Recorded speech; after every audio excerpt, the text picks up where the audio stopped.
Hello, everyone, and welcome to another session of the Organizer Education Group with Cooperation Tulsa. We're continuing our reading of Full Spectrum Resistance by Eric McBay. And if you would like to catch up, you can, of course, just go to either Cooperation Tulsa or the Anark channel live stream backlog, and you can watch the previous, I think, 15 sessions of the reading group. Just a reminder that we read everything in the group, so you don't need to actually read anything outside of this. You can just kind of use these sessions as like an audiobook if you like to catch up. In any occasion, give me just a moment here. All right, there we go. Looks like we got it set up. Everybody here in the room, we got our readers. Let me get this all set up so that people know what's happening. How's everybody doing?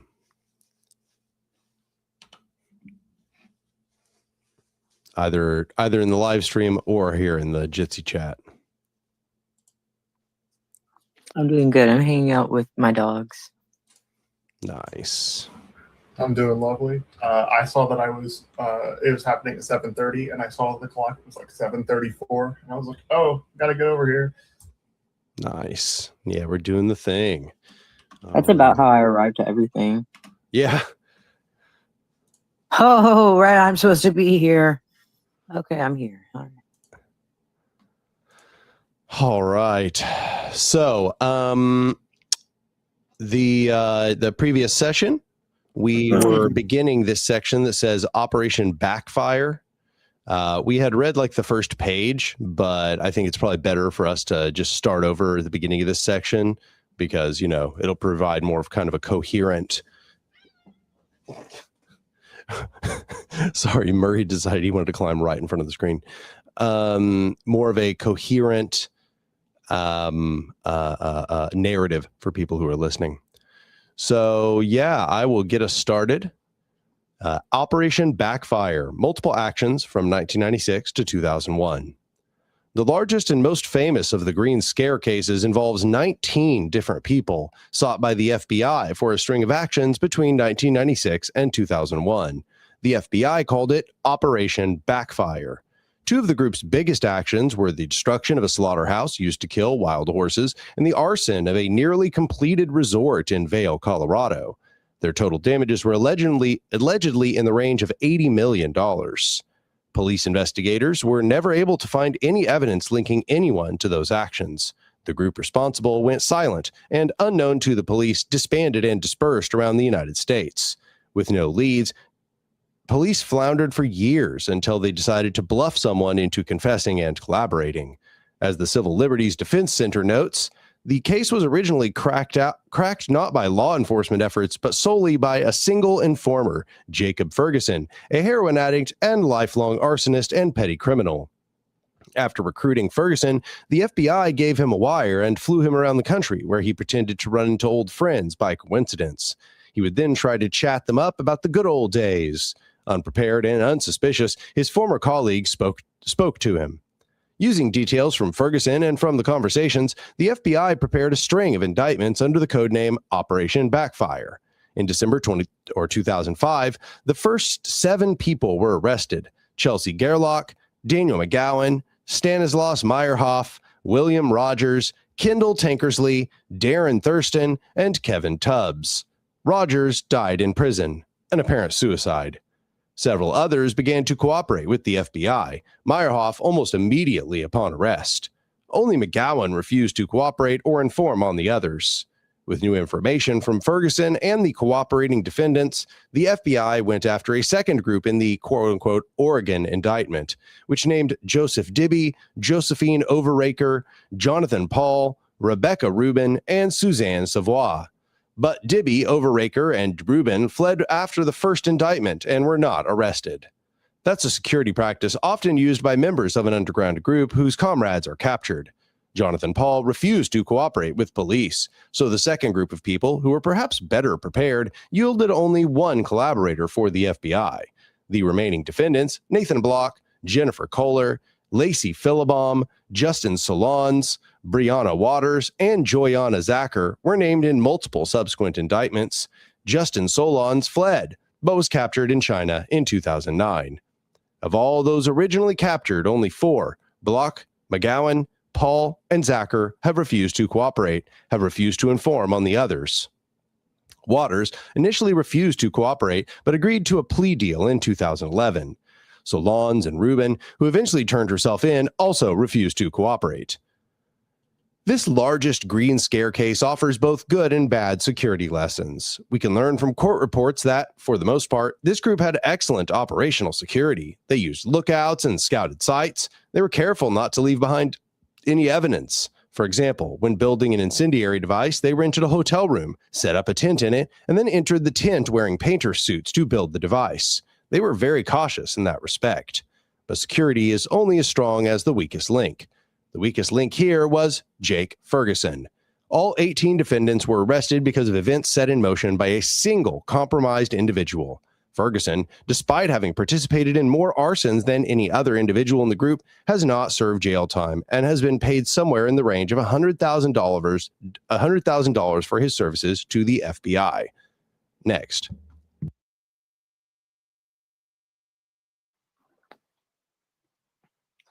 One person, even someone as deplorable as Ferguson, who apparently left his child in the getaway car at an arson instead of getting child care, should not be able to bring down such a large underground group. But he did, and the way that happened underscores all of the reasons proper organization is important. Here is an illustration of the group showing those arrested in multiple indictments. The line connecting each person means that they were indicted for the same action. That is, the government believes they worked together. A legend shows the symbol representing each person based on whether they collaborated or fled, and so on.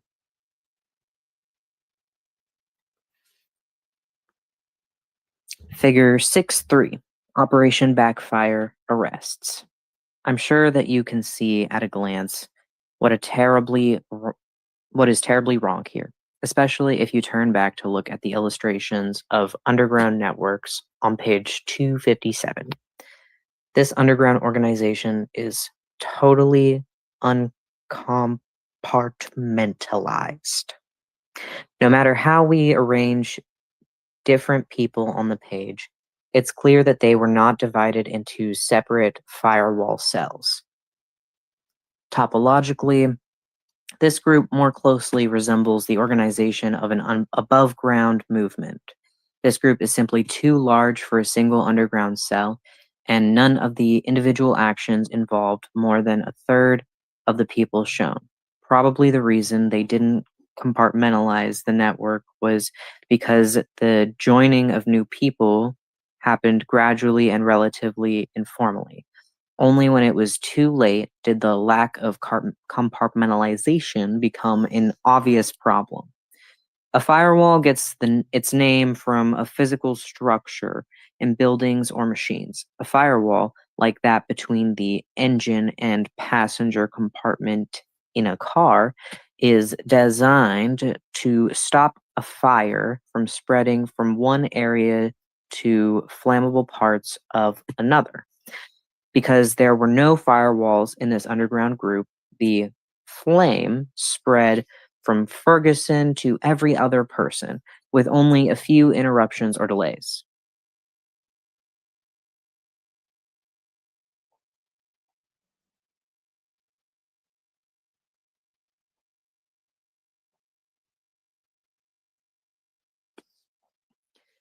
So let's be clear about why these people in the Green Scare were caught and sentenced to prison time.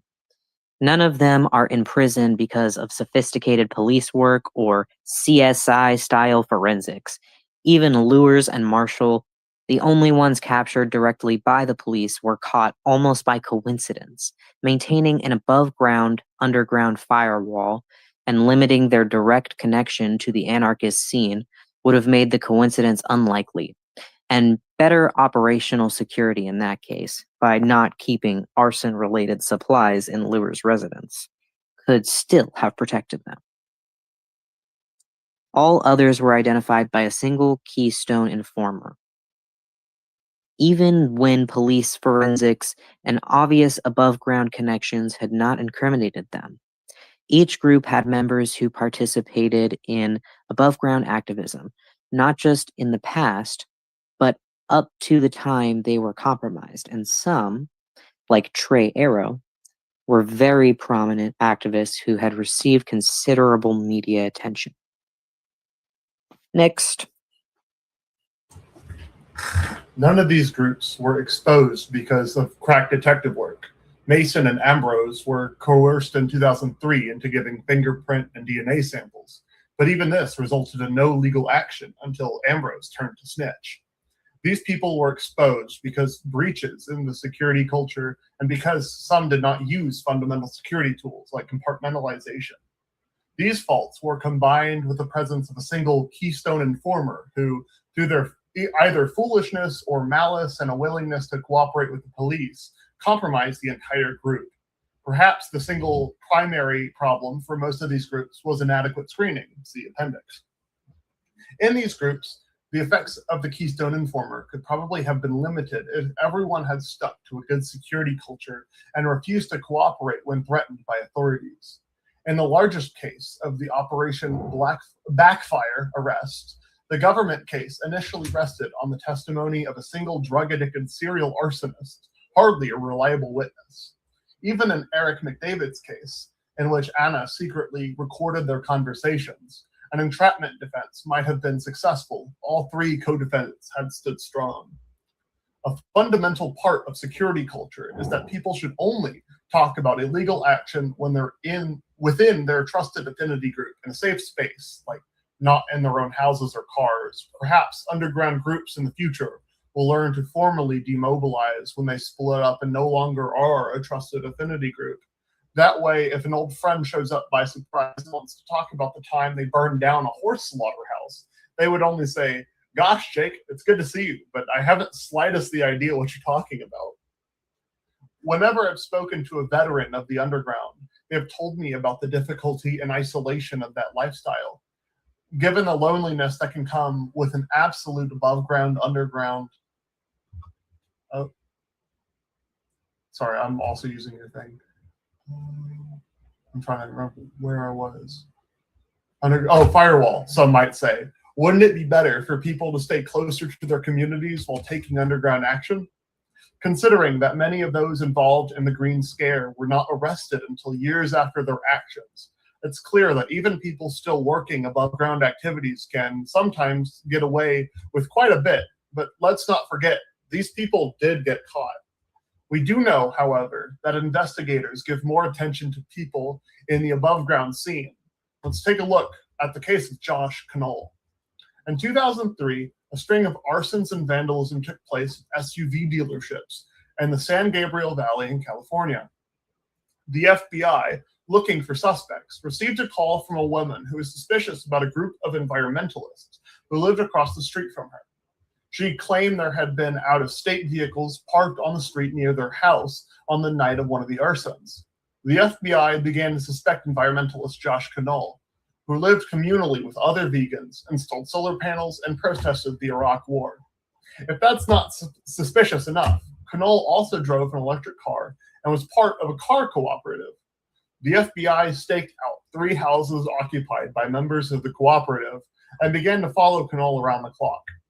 The surveillance plan was blown when Knoll drove to the local police station to complain that strange men in unmarked cars, the FBI, it turned out, were following him around. The FBI arrested Knoll, keeping him in jail for 4 days as a quote-unquote domestic terrorist, sometimes chained to the floor, interrogating him in an attempt to coerce a confession.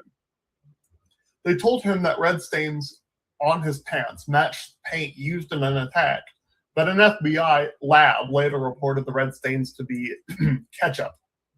While Knoll was still in jail, another person, later revealed to be Caltech grad student William Cottrell, wrote to the Los Angeles Times to claim responsibility for the actions and to mock the FBI for arresting the wrong guy.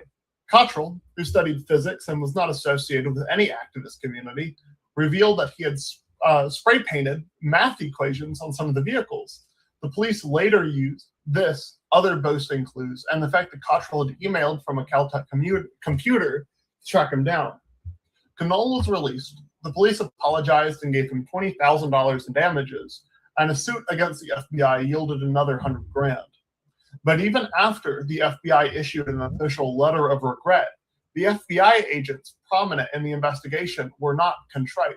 I don't have any evidence that says with 100% certainty, insisted FBI Senior Supervisor Edward Ochotorena, I might be butchering that he was not involved in the crime, claiming that Knoll might have somehow participated in the peripheral planning or execution of the actions. Agent Stanley Snark, who headed the investigation, claimed that Mr. Knoll had beliefs that would be conducive to someone who might perpetrate an ELF action, citing an affiliation with Food Not Bombs and the fact that Knoll's cooperative was, quote unquote, very pro-environment. So it is clear that most of the Green Scare defendants were arrested for other reasons. Investigators do give extra attention to those who are active above ground. Knoll's case also demonstrated mind-boggling incompetence by the FBI on virtually every level. But his case was not unique. David Roberts, writing for Grist, notes, the arrest of Josh Knoll blew up in their faces this time, but he was not some sort of aberration or overreach. The surveillance and intimidation of Josh Knolls of the world, or of the Josh Knolls of the world, is the very purpose of the fight against eco-terror. Mark my words, for every Knoll we hear about, there will be 100 that we won't. Next. There are many things to learn from these four histories, but three lessons are especially prominent for me. First, I'm struck by how often in these and other cases, basic security practices are lost or ignored in new movements. Most movements must face some kind of security disaster before they rediscover and apply security tools used by other movements in the past. Second, it's amazing and disturbing how those same tools can go awry and harm resistors when badly applied. Even well-meaning security rules can alienate or exclude potential allies, and internal security groups can easily transgress the bounds of good behavior. I've seen above-ground groups shrivel and die because they were too paranoid to let in any new members, and because existing members left in disgust. This type of paranoia is an obstacle, an annoyance that hampers resistance. But it's on the same spectrum as the abuses of the Black Panther quote-unquote goon squads, where security became a cloak for rank misogyny and sociopathy. And third, each of the movements examined contained some form of abusive or simply nasty interpersonal behavior.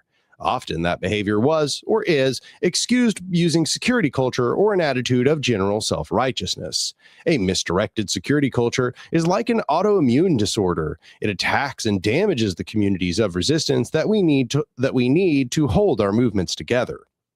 We need security, and we need security culture, but we also need those things to be applied thoughtfully and with care. It's too easy for those in power to provoke radicals and militants into paranoid, self-isolating behavior. If we want to counteract that, we must try to build safer communities and understand that for above-ground organizers, safety comes not from isolation, but by building a strong, caring, and growing movement. The heading says, Safety and Difficult People. Over the years, I've worked with a number of groups that faced infiltration or overt repression. But as real as that outside threat has been, I've seen far more danger done from within. Damage done by supposed allies who were hostile, corrosive, or outright abusive.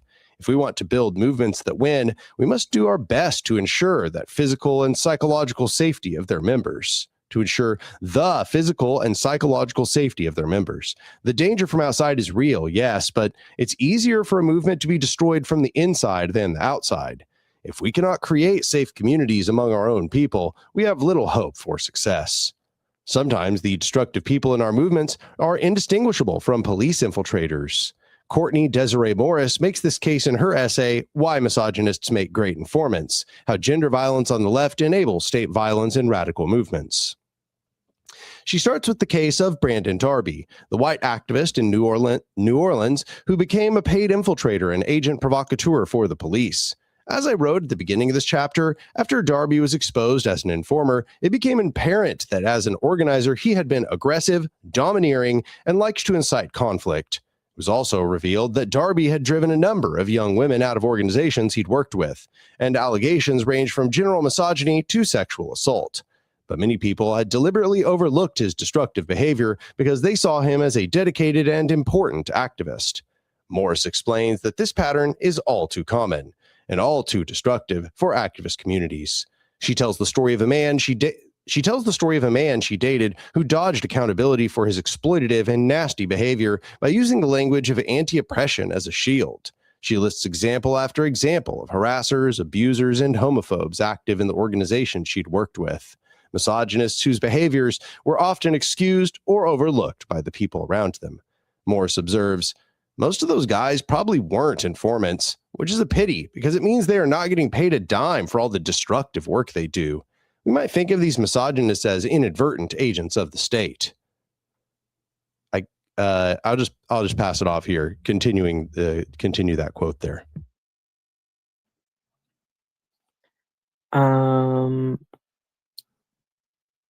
Jen, do you want to read? Yeah, is that okay? Perfect. Okay, so, sorry. Disruptive behavior. They require almost no training. Is that where we're at, right? So sorry. I'm trying to find it. Yes, I believe that is Okay. where we're. That's where I thought. They require almost no training and can start the work immediately. What's more paralyzing to our work than when women and or queer folk leave our movement because they have been repeatedly lied to, humiliated, physically, verbally, emotionally, sexually abused, or when you have to postpone conversations about the work so that you can devote group meetings to addressing an individual member's most recent offense, or when that person spreads misinformation, creating confusion and friction among radical groups. Nothing slows down movement building like a misogynist. These problems are real, immediate, and very damaging. This is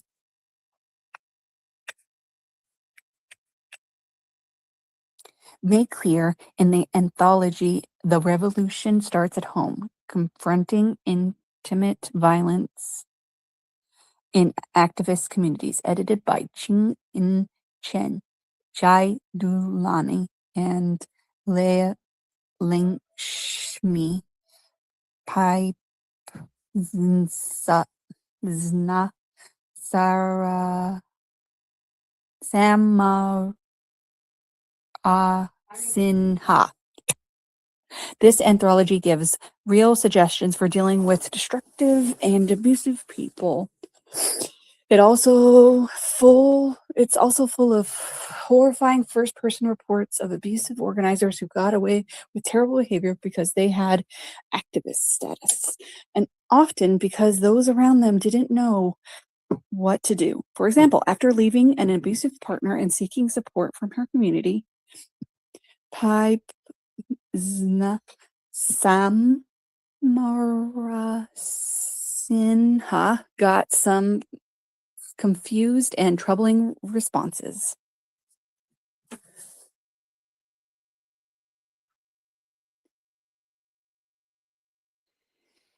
Maybe, quote, maybe he has food allergies and that's why he's violent. Maybe he had therapy and changed. How do you know? End quote. Because then he would have apologized, asked what I needed and done it, stopped staring at me with his lips curled back like he wanted to kill me whenever he saw me. Quote, our men go through so much. It's no wonder. You can't be so hard on him. End quote. New quote. You're going to call the cops? You're going to bring the prison industrial complex down on the man of color? End quote. New quote. Have you tried healing him with love? End quote. New quote. It's so personal. End quote. New quote. No one really knows what happens in a relationship but those two people. End quote. New quote. You're a strong woman of color. You can take it. End quote. We've got to do better than that. The most violent and overt forms of abuse, like battery, are the extreme end on a spectrum of destructive behaviors. In the middle of that spectrum, arrogant talking down, the domination of meetings, insults, overt or passive aggressive or threats. And on the other end of the spectrum, the most subtle, the most quotidian is the casual use of privilege and ignorance, the anarchist who leaves his dishes for his female housemates to wash, or the offhand use of a racial slur or homophobic slang that invokes centuries of oppression, and so on. Yes, there is a qualitative difference between rape and failing to do the dishes, but even the most casual forms of oppression will subtly reinforce inequality. They send a message: you aren't welcome or respected here. And if your community can't get people to do their own share of the dishes, how are you going to confront rape culture? Destructive behavior isn't always a function of sexism, racism, classism, or the like. Some people are just jerks, but nasty people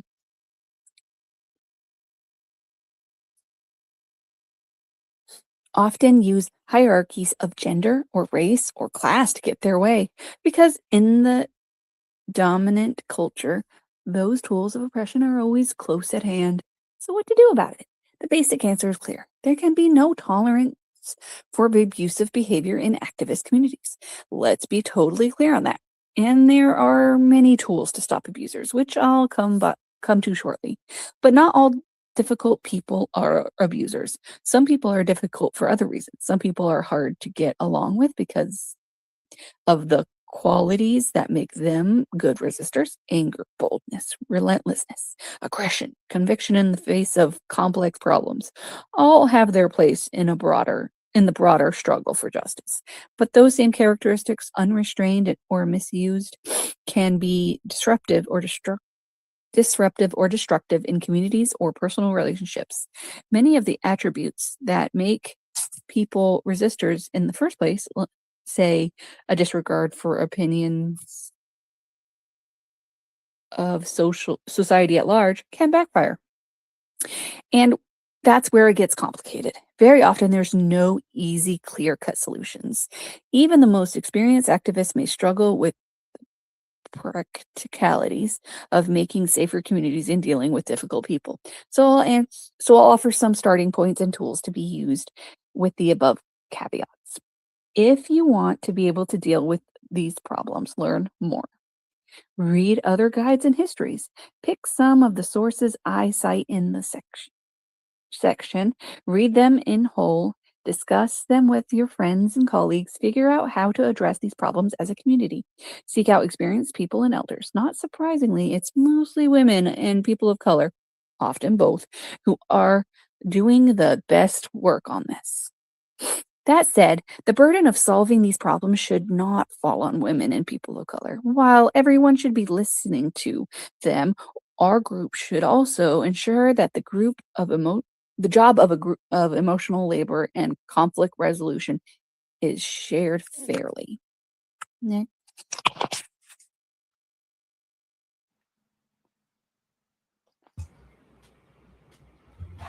Laying the groundwork. Oh. Never mind. You go. I think it's me. Laying the groundwork for safe and healthy communities of resistance. Dealing with difficult people is a lot easier if you put a few building blocks in place beforehand. Firmly establish community norms.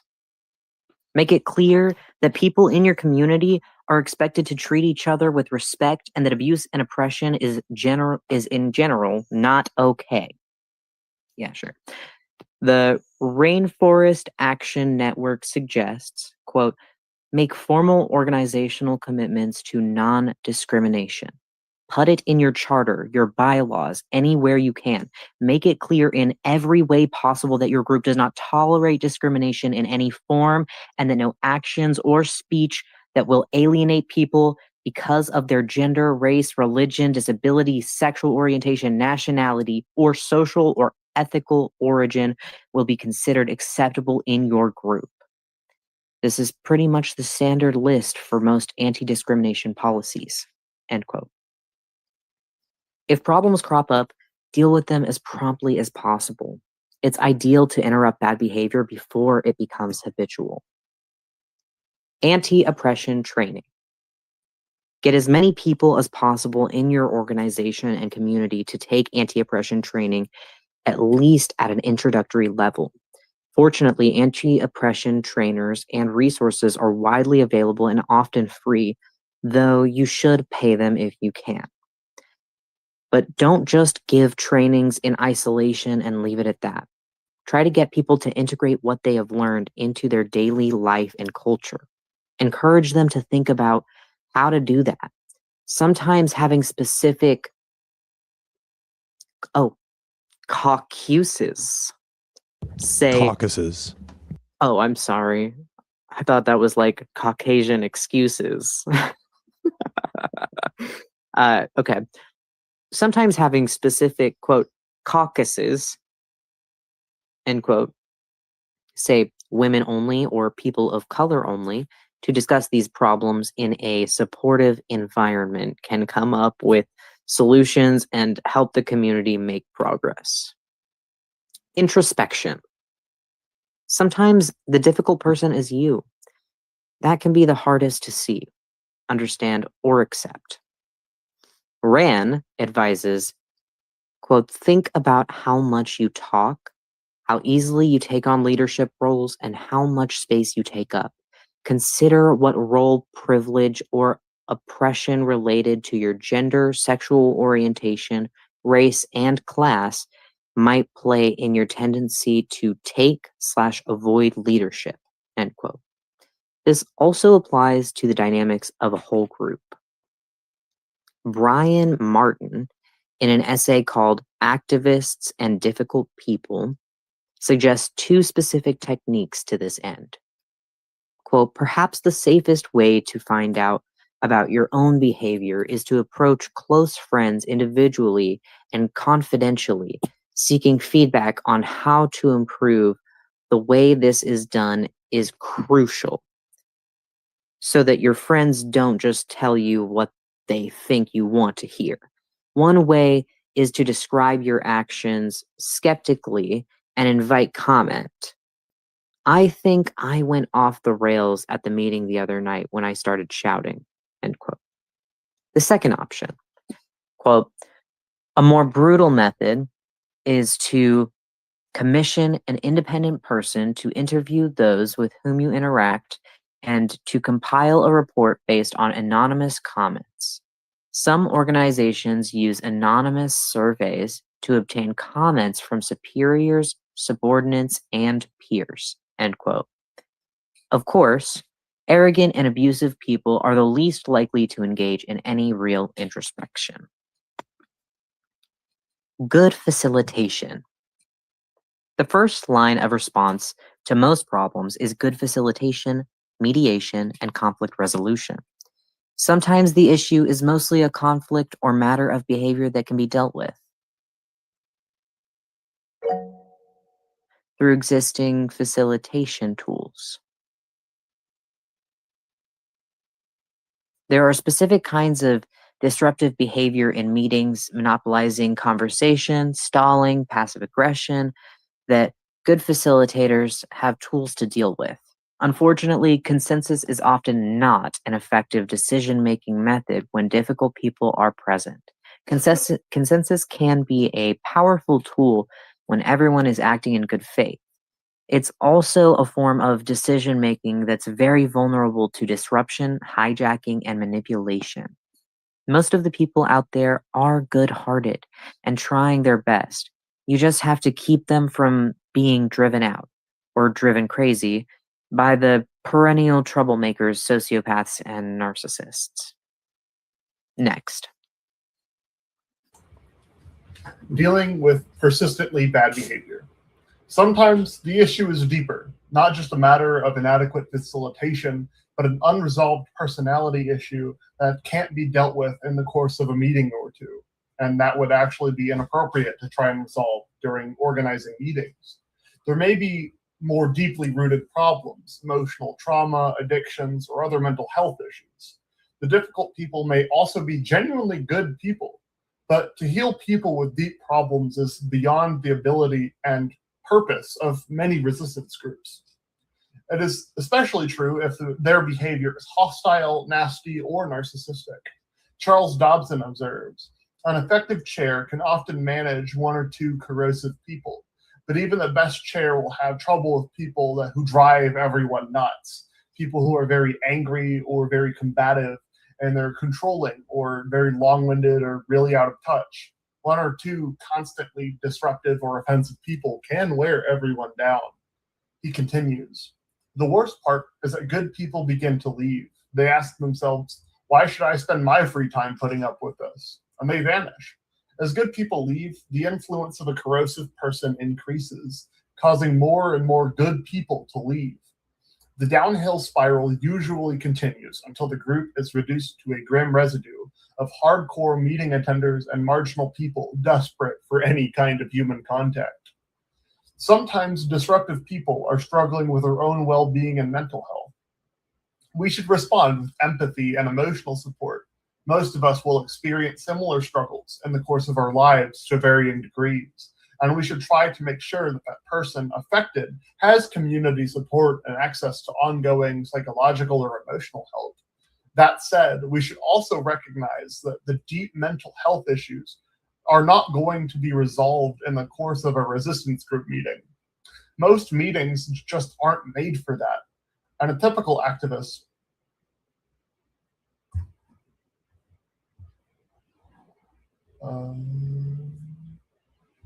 sorry, trying to find it again. Oh, hold on. And typical activists. Oh, you're gonna have to. Must be life-sparing degrees. Okay, that said, we must also recognize that deep mental health issues are not going to be resolved in criticism. Most meetings aren't made for that. In a typical activist meeting, you can't resolve deep-seated trauma any more than you could perform open heart surgery. That's why therapy exists, along with other forms of mental health support. Sometimes the chronic offenders are simply sociopaths, explains Martin. People diagnosed as having any antisocial personality disorder are often said to have no conscience. They often act on impulse with no regard to the feelings of others nor the consequences for themselves, and have no guilt about any of the harm they cause. They were typically willing to say whatever is necessary to get what they want and to avoid punishment. Common behaviors include repeated instances of theft, repeated lying and conning of others, impulsiveness and lack of planning, aggressiveness, including involvement in fights and assaults, disregard for the safety of self and others, repeated failure to honor work and financial commitments, and lack of remorse. Sociopaths, mostly men, comprise about 4% of the adult population, but they are attracted to rebellious causes, and so can become unusually concentrated in militant groups. Martin notes, superficially, there is a similarity between sociopaths and anti-establishment rebels. In both cases, there's a defiance of authority. The difference is that sociopaths defy authority out of whim or self-interest and would have no more respect for a consensus decision, even one in which they had participated, than any other decision. Rebels, in contrast, are opposed to authority because it is unaccountable and the source of injustice and oppression. Nevertheless, social activists may be attracted by a sociopath's challenges to authority because of the overlap with the political and principled forms of rebellion. Martin advises, social activists need to know that some people persistently behave detrimentally to those around them and that it's extremely difficult to change their behavior. This is a challenge to the belief that we can build an ideal society in which everyone will contribute and be supportive. It is also a challenge to the use of consensus decision-making, given that it is possible that some participants will just feel no guilt about breaking agreements. Given that some people may be unable or unwilling to behave in a non-destructive fashion, what are the next steps? First, if you genuinely think that someone is a police infiltrator or informer, there are specific steps to consider. See Chapter 9, Counterintelligence and Repression. And if somebody has been overtly abusive, especially if they have threatened, stalked, or harmed someone, more serious steps are needed. See further resources. Otherwise, there are a series of escalating options to be considered. Brian Martin suggests that using the 3 rules of assertion set out in Paul Hawke's book, how to cope with people who drive you crazy. First is to respond to good behavior with your own good behavior. Second is to respond to bad behavior with reasoned argument. Third is that if reasoning doesn't work on the first two occasions, then you should respond with something equally annoying, such as non-cooperation, but without anger, guilt, pity, or fear of rejection or harm. There are a few more general ways for resistance groups to deal with destructive people. Be direct and set a good example. If you or the group has an issue with someone's behavior, but still want to keep them in the group and feel they might listen to reason, try approaching them directly about the problem. A third-party mediator or facilitator could help. Tell them in plain, uncharged language what the issue is and what you would feel or what you would like to see done about it. Use I feel statements as appropriate. Avoid emotional escalation, baiting, or distraction, that is, if the issue that they are lashing out in anger or is that they are lashing out in anger. Try to be as calm and reasonable as possible. If the issue is that they are taking up a lot of meeting time about themselves, don't get involved in a long side discussion about them. If you want to keep them around, try to be supportive. I'll pass this on to next. My throat's hurting. It's fortunate that calling in has replaced calling out as a way of dealing with interpersonal conflicts in many groups. While some people are genuinely abusive, most people in most movements are well-meaning. Everyone is bound to mess up eventually, to say something careless, to hurt the feelings of another person. If every person who makes a mistake is immediately ostracized or excommunicated, we'd lose their accumulated skills and experience. Our movements would become very small indeed. Heading: Invitation, Screening, and Selection. Some people are always hard to get along with. Some people will work well with some colleagues but create endless drama with others. Rather than making all groups totally open, try to pick a combination of people who can work well together, and that excludes corrosive people. Use invitation-only groups or a screening or selection process. If you absolutely must include some difficult people, try to keep their numbers to a bare minimum. Structure the group so that difficult people are minimally disruptive and so that amiable people aren't forced to work with them all the time. Next heading: Set clear boundaries with consequences and enforce them. Perhaps, even though someone is being very difficult to get along with, you want to keep them around because you feel their contributions outweigh their disruptive effect. In that case, you can keep them working separately from people they might offend or insult and set boundaries for good behavior when they're working with the group. Make it clear that although you like them and value their contributions, it's not okay for them to speak angrily to people or to dominate discussion or whatever it is they're doing. Tell them what will happen if they do those things, that they may be asked to leave the group or the meeting. This is a very touchy thing to do well. You might want to get someone who has tact, experience, authority, and respect to do the job. The classic intervention in which an entire group confronts someone can easily make someone feel defensive or outnumbered. They might simply blow up or quit. Of course, if they are really unwilling to listen, it may not be a bad thing for them to quit. Heading: Ask them to leave the group. If you formed a group following the advice from the recruitment chapter, your group already has a pre-existing process to remove people. If so, follow that process. If not, talk to your group mates about the issue and get a mandate to remove someone. It's not fun to kick people out, especially when we would usually want to be as inclusive as possible. Charles Dobson writes, quote, "There is no problem if being inclusive means including people of different races, different religions, different ethnicity, different sex or sexual orientation.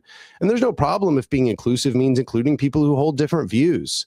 Problems arise when being inclusive means including people who prevent the group from functioning in a reasonably healthy manner. Few are willing to admit what is obvious in any grassroots group. Some people are assets and others are liabilities. Occasionally, a single person will be sufficiently corrosive to destroy the whole group," end quote. I've seen that many times. And it's not just an issue for our individual groups, it's an issue for entire movements. As Brian Martin affirms, quote, "The consequences are enormous when individuals, keen and committed and putting full trust in other members of a group, are insulted, humiliated, attacked, or betrayed. The experiences may turn them off activism for years or a lifetime," end quote. In contrast, if we make our organizations welcoming and safe, we will be rewarded with new members who actually feel like sticking around, not just in our groups, but in our movements more generally. Ultimately, that is the most powerful security tool we have. Oh, we actually just finished volume 1, y'all. So I'm just gonna read through the very last portion here. What's to come in volume 2? All that's left here is like the glossary and the appendix and everything. So what's to come in volume 2? In this first volume of Full Spectrum Resistance, we studied why resistance movements are necessary, the core factors that make movements effective, and also how resistance movements can recruit, organize, and stay safe. In the second volume of Full Spectrum Resistance, we'll explore more stories of successful resistance and learn from movements around the world. How did a group of Greek anarchists take over a television station during a period of countrywide upheaval? How did a blind teenager build one of the most powerful resistance movements in Nazi-occupied France? How did liberation movements in Vietnam defeat far wealthier and more powerful invaders? And how did a small group of indigenous women bring a decisive end to an unwanted garbage dump that a community fought against for decades?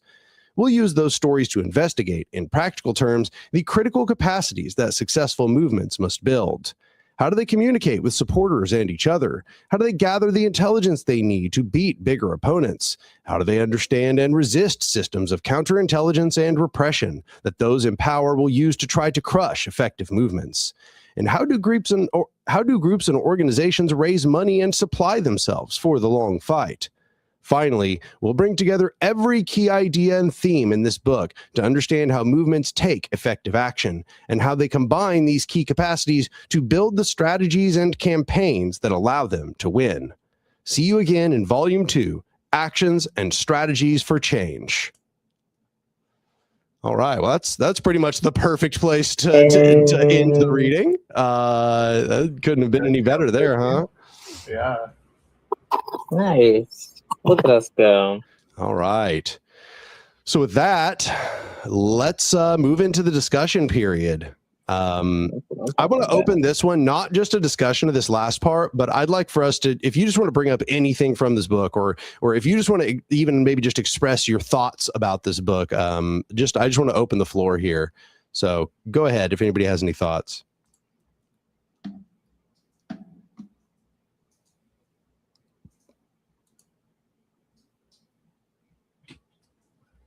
Nobody else. I was just taking notes on the last section. I've only been here for like the last 2.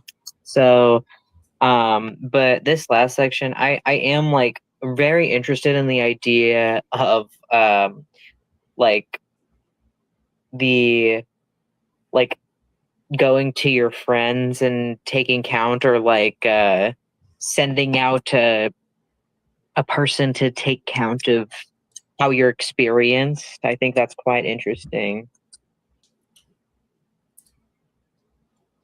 Yeah, I agree with I believe it was Gabe that said that. Yeah. When I heard that, like, you could like commission someone to go and take account of, how you're doing, and like an independent aggregate, come back with, I think that's a really cool idea, on something I probably will end up implementing as I get further and further into spaces like this. I mean, yeah, my jaw dropped whenever I heard that. I was like, oh, it's gonna hurt, but I mean, I need to know. Yeah. Also, this is the first one of these I've ever been to, so I'm really excited. The first and the last for this book. Yeah. Yeah, we'd said we're gonna move on to volume 2 after this, and I think that probably is the right thing to do, because it really is just the best thing to follow up volume 1 with. But part of me feels like maybe we want to have some kind of like short break between these, where we like maybe do like a session where we go through and kind of recap, or where we like discuss and summarize book 1. But I don't know. I'm open to whatever people want to do. I definitely think that's a good idea. I've been meaning to go back through and start putting on the live streams, but it's just something at the back of my mind. But a recap would be swell. Because I'll probably start going back through the live streams, but like I don't know if I'll get through the whole of it before we start on the next one. So to have more context before like we start would be great.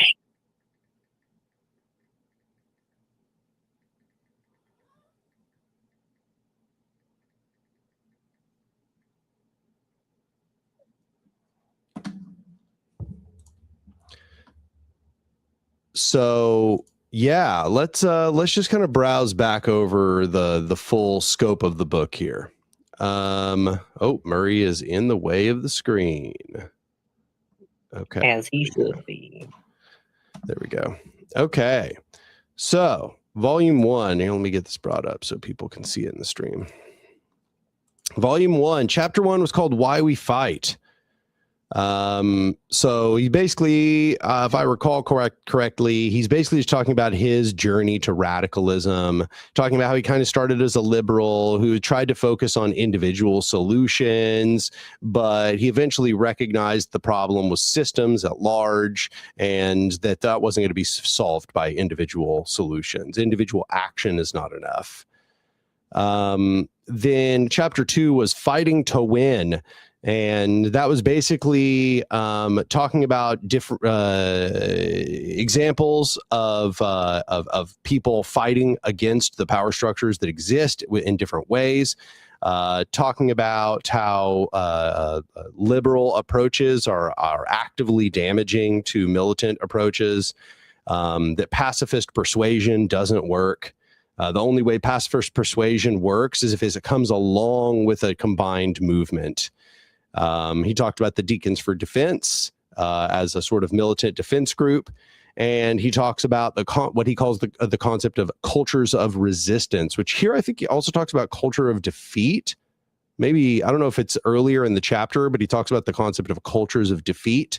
And I think that we and the American left, and really just a large part of the global left, have fallen into what he calls cultures of defeat. Let's see here. Does that come right before or does it come right after? I don't recall. I'm trying to see if I can find it. I'm just going to like search it up here. Okay, so that's weird. It doesn't bring anything up. Very confusing. It even mentions it right here. Culture of defeat. Culture of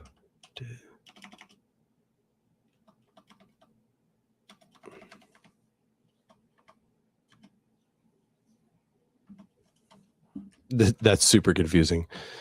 I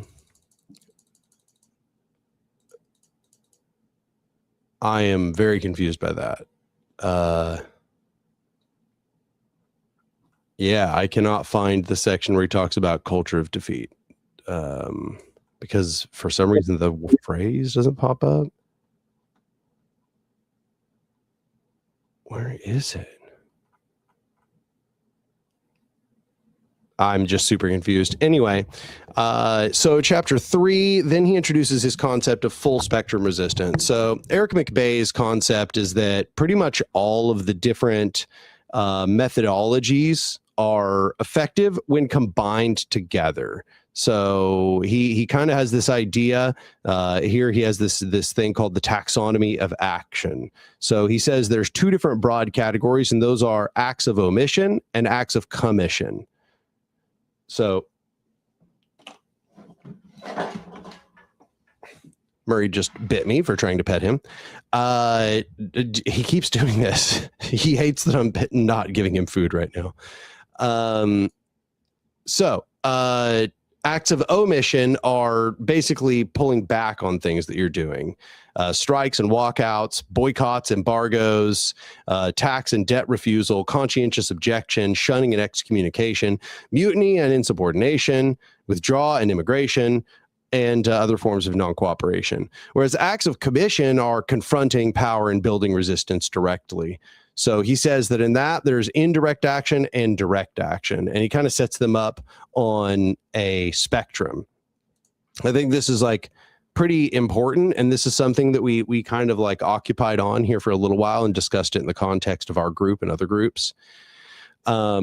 indirect action is lobbying to power, trying to get the powerful to do things for us, like trying to get them to pass a law or trying to get them to regulate the police or whatever.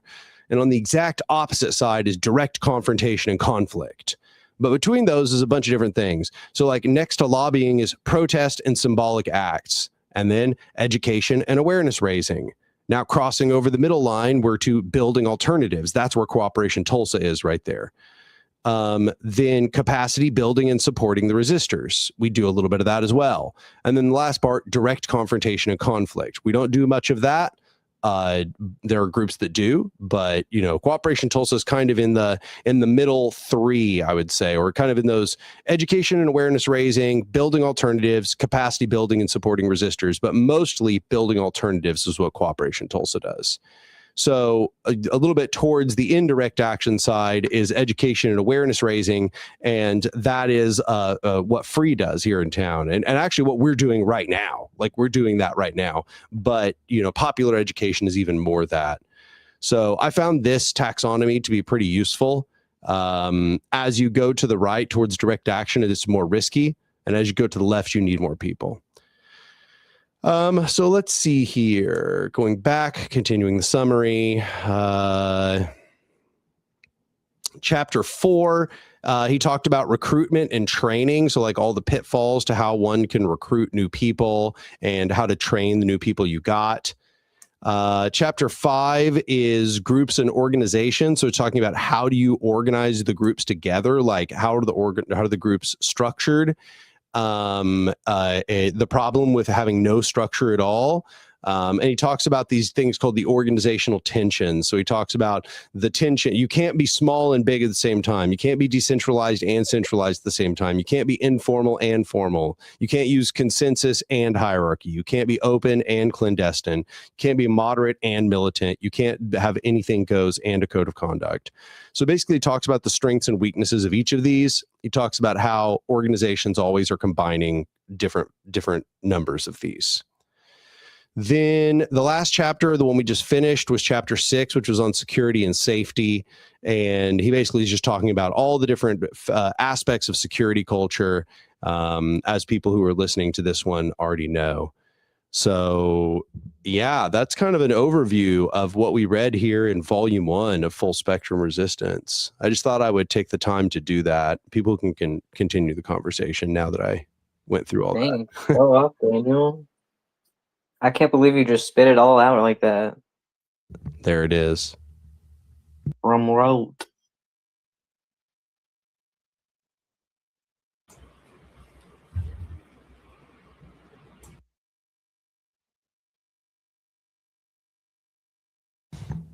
So yeah, Zan. I know Zan couldn't do the reading because Zan is has been busy, but I wish Zan could be here to like give their thoughts on the whole thing, because you know they've been here since the very beginning.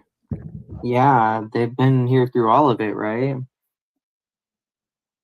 I'm sure that they have so much to say. How sad. Oh, Can you hear me? Yeah. Yeah. Yeah, I've been here from the beginning twice. Because we read it once and then we decided, and we were recording, and then we read it again. Live streaming is just a good idea. I mean, okay, let me try to remember. I'm also not super focused because I'm like doing all these other things, dealing with cleaning my place from dust mites. But yeah, I'm really excited for volume 2. I really like the I live in Canada, and I really like the lots of mention of Canada because it's often forgotten. There's lots of emphasis on the US, and lots of people have this image of Canada as being like la-di-da and like like there's nothing there's nothing wrong. People are happy. There's nothing to be like an activist about. So definitely not. Canada is just the good US. What do you mean? Yeah. Yeah, it's there's a lot of also very specific history that I didn't know. I think that was volume one. What? Yeah, right. The like well, I didn't really know the deacons for self-defense, but also the whole like um directly democratic. I think they were called communes that people were like organizing in India. To and then that was mixed with armed defense because of the British, right? And then Gandhi was like very dismissive of all these initiatives. There's a lot of that going around. People organizing in a very kind of directly democratic way, and then some kind of figure that puts themselves as like a spokesperson and like an intermediary with foreign powers or colonial powers or whatever, and then ruins it for everyone. And yeah, everything, all the details with organization, and yeah, what we learned in the last part. I mean, I can think of like tons of scenarios where those advice about you know, having a code of conduct and screening and stuff that like and talking to people, it would have worked in these examples I have in my head, but also sometimes things don't go so well. And there's not like a cookie cutter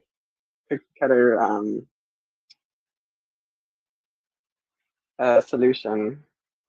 But yeah, I think those are the thoughts I have right like off the top of my head. But yeah, great book and really looking forward to volume 2. Daniel, I hope that you were gonna make us go back to read the like freak stuff with the weatherman. The weatherman, that was the best. That there was so much weird stuff that happened there for sure, no doubt. But yeah, no, I mean, he went over so many examples that it's hard to even figure out which one to focus on, I'm really glad that we like went back and reread the entire book on stream, you know what I'm saying? Like I think that it was a good idea to do so. But yeah, definitely, because I'll be able to go back on the resource. So yeah. I just want to encourage anybody who has been listening to just go back and listen to the whole thing, because we absolutely are going to move on to volume 2 after this. Yeah, and I do. It has really encouraged me to go back and read this. What separates like practical stuff like this from what I've read in the past is like I've read a lot of political theory, quote unquote, and this separates it in a very refreshing manner, and it's not as like theoretical and more practical. Like this is what you need to do, or this is how this is structured. This is how it's been structured in the past, and like let's put this together rather than talking about the abstract concepts. And it's really a breath of fresh air from someone who just got done reading a whole bunch of not that. And it's really encouraged me to go back and read the rest of this, or put on the audiobook or the meetings and past when we all read this before. I think I've watched a couple of them, but not as many as I want to.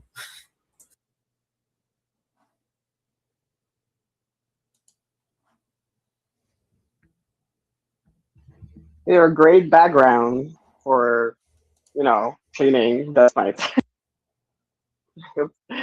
and doing dishes or whatever. Yeah, for sure. Yeah. I think this book is kind of like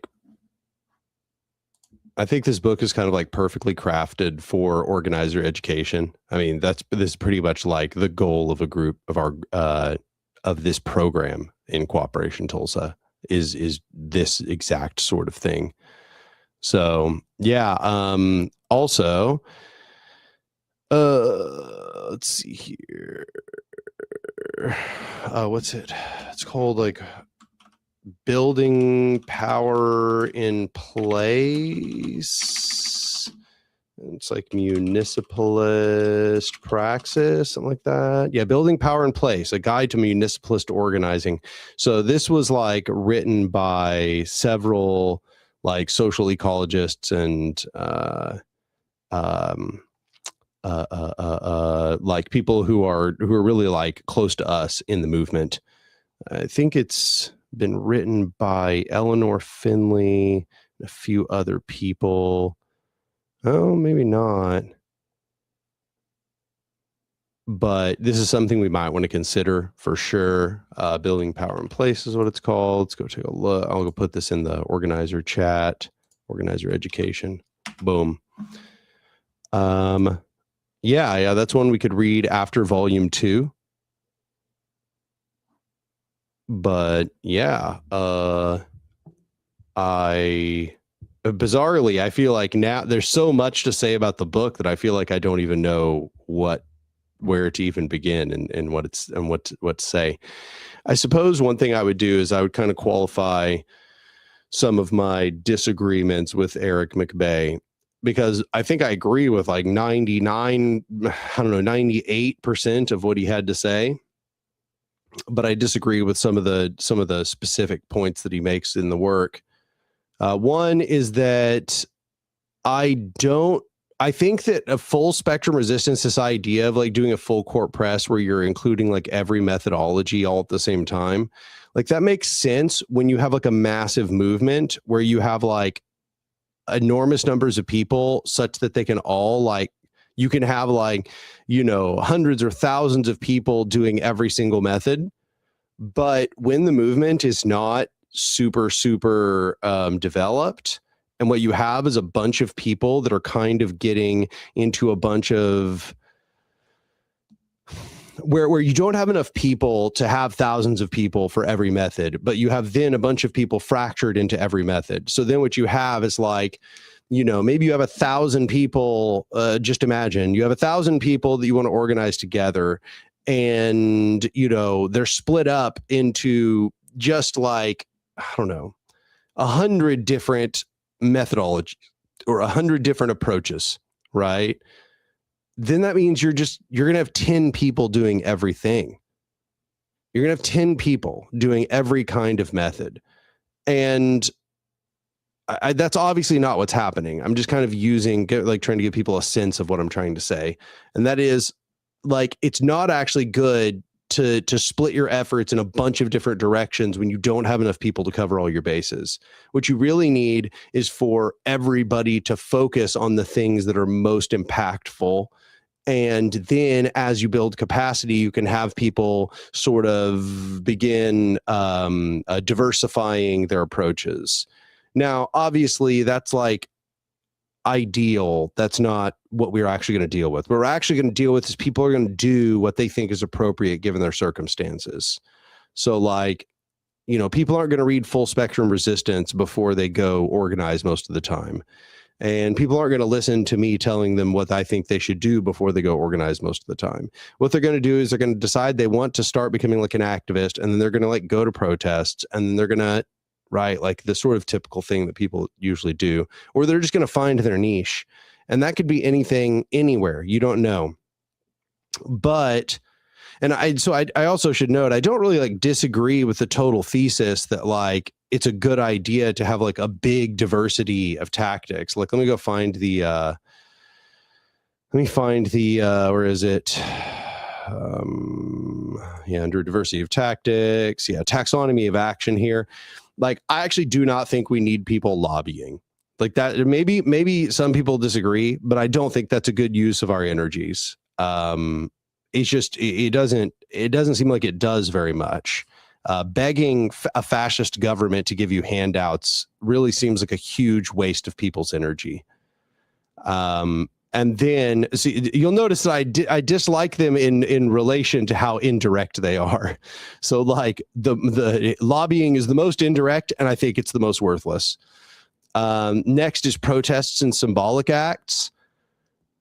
I am growing more and more dissatisfied with protests and symbolic acts. I mean, especially symbolic acts. I think at least protest can grow into something which is like the direct confrontation and conflict. It can turn into like militant confrontation with power.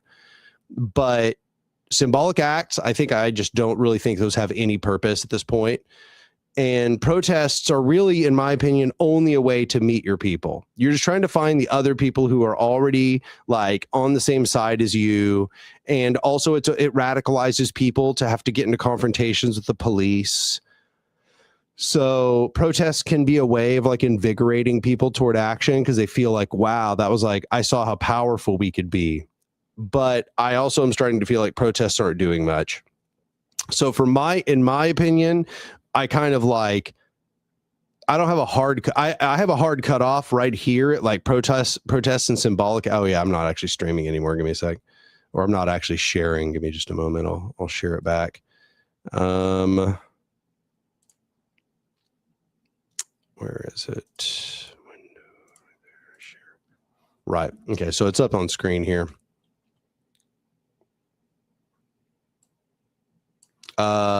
So yeah, like here's the taxonomy of action. I think my cutoff on what I think is actually useful is like right here, like protests and symbolic acts. I still think that they are to a large degree kind of a waste of time, but they're still like, they still have value.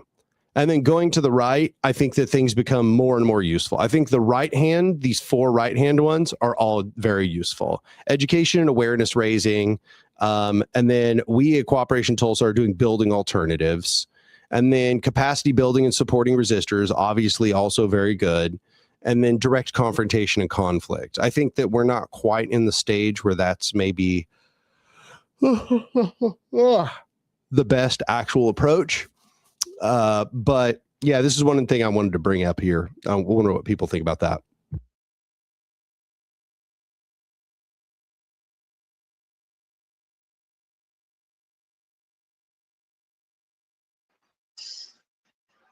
Yeah, that's fair. I don't want to change subject, but there's also the disagreement regarding his definition of or confusion, decentralization. Yeah, I didn't even get to that. But this part called organizational tensions, I think is like a really good attempt to formulate a bunch of tensions within organizations. I agree with his general thesis, which is that these are tensions which you can't have both. You can't have something be small and big, centralized and decentralized, etc. I don't really agree with how he's defining hierarchy, for example. And like, it's weird to me that he is counterposing hierarchy with consensus. That's very unusual to me. And I think that this section has the most confused sort of understanding, which is odd because I think he has a rather comprehensive understanding of how organizations are built, but I don't think he has a very good understanding of like how organizations function as power structures. I think he more has like an understanding of their like practical application. He doesn't really think about how power is distributed very much. And when he does, it seems like he has kind of a vague, hand wavy sort of approach. So yeah, the centralized versus decentralized and the consensus versus hierarchy part, those are the problem. Those are the ones that have the most problems. And I don't even disagree with a lot of what's being said in those parts. I just think that the way he's defining these doesn't really make sense. But I should note we got about 5 minutes left. So anybody have any thoughts here in the last 5 minutes? Are we? Oh gosh, are we gonna do a recap stream in between, or was that our full recap? I'm open to doing a recap stream, but also, I mean, I'm open to just like starting on to volume 2. Part of me kind of wants to take like a 1 week break just so I can kind of recover because I've been running myself ragged for so long at this point. So I kind of would like to maybe like skip the next one and then start back onto volume 2. I'm pretty sure it's up to you. Yeah, I mean, I guess technically that's true, but I was just wanted to see how everybody felt about it. I'm okay for whatever, but I would mention that a recap stream would be heavily beneficial for me specifically, just because this is my first time I'm doing a reading and it's the end of the book. So just thought I'd throw that out there. Right. Yeah, I don't want us to lose our momentum either. That's another reason. That's kind of why I was asking, because I do think that it would be unfortunate to lose our momentum when it seems like we've spent a long time getting this all moving, you know. Listen, Daniel, we can make sure it's a chill one the week after next. Is it the week after next, the next one we do? Yeah, it's every other week, so That's what I was pretty sure of. Is popular education happening right now, or were they still on hiatus with planning? seems like they are on hiatus at the moment, but maybe if somebody poked them, they'd get started again. I think someone poked him recently. I saw him kind of chatting around. Somebody reached out to offer some help, so I Gotcha. think they're still on hiatus, but hopefully they're getting right along. Yeah. Yep. Well, any last thoughts?